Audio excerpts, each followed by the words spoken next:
നിങ്ങളെയെല്ലാം കാണുമ്പോൾ എൻ്റെ സ്വന്തം കുടുംബത്തിൽ ഉള്ള ആരൊക്കെയോ അവിടെ ഉണ്ടെന്ന് എനിക്കൊരു തോന്നലുണ്ട്. കാരണം നിങ്ങളൊക്കെ എൻ്റെ ആൾക്കാരാണ്. നിങ്ങളെല്ലാം കാണാൻ ഒരിടവരുത്തിയ ഇതിൻ്റെ ഭാരവാഹികളോട് ഞാൻ എൻ്റെ നന്ദി രേഖപ്പെടുത്തുന്നു. എൻ്റെ മനസ്സിൻ്റെ ഭാഷയിൽ നന്ദി രേഖപ്പെടുത്തുന്നു. ഇവിടെയുള്ള അച്ഛന്മാരെല്ലാവർക്കും എൻ്റെ വിനീതമായ നമസ്കാരം. അച്ഛന്മാരെ കാണുമ്പോൾ എനിക്ക് മനസ്സിൽ തോന്നുന്നത് എന്താണെന്ന് വെച്ചാൽ, തെറ്റിദ്ധരിക്കരുത്, ഞങ്ങൾ ചെറുപ്പത്തിൽ അന്നൊക്കെ സിനിമ കാണുന്നത് പോലും ഭയങ്കരമായ ഒരു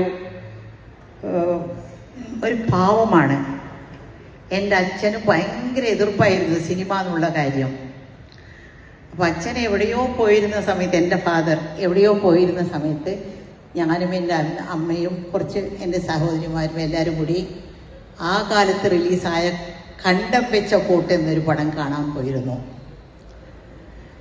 തിരിച്ചു വന്നപ്പോൾ വീട്ടിൽ അച്ഛനുണ്ടായിരുന്നു. ഭയങ്കര ദേഷ്യം, ഞങ്ങളെല്ലാം ഭയങ്കരമായിട്ട് വഴക്ക് പറഞ്ഞ് അടിച്ച് ഇത്രയും വലിയ പാവം ചെയ്തിരിക്കുന്നു, ഉടനെ പോയി കുമ്പസരിക്കണമെന്ന് പറഞ്ഞ് ഞങ്ങളെല്ലാം പള്ളിയിലേക്ക് അയച്ചു. അങ്ങനെ ഞങ്ങൾ പള്ളിയിലേക്ക് പോയി കുമ്പസരിച്ചു.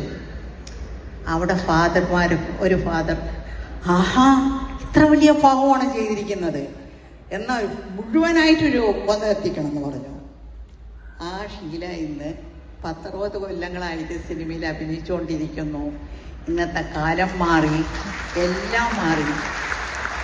ഞങ്ങൾ നിങ്ങളുമായിട്ട് എല്ലാ കാര്യങ്ങളും മാറിയല്ലോ. അതിൽ ഫാദർമാരും മാറി, ഫാദർമാരും അഭിനയിക്കുന്നുണ്ടോ?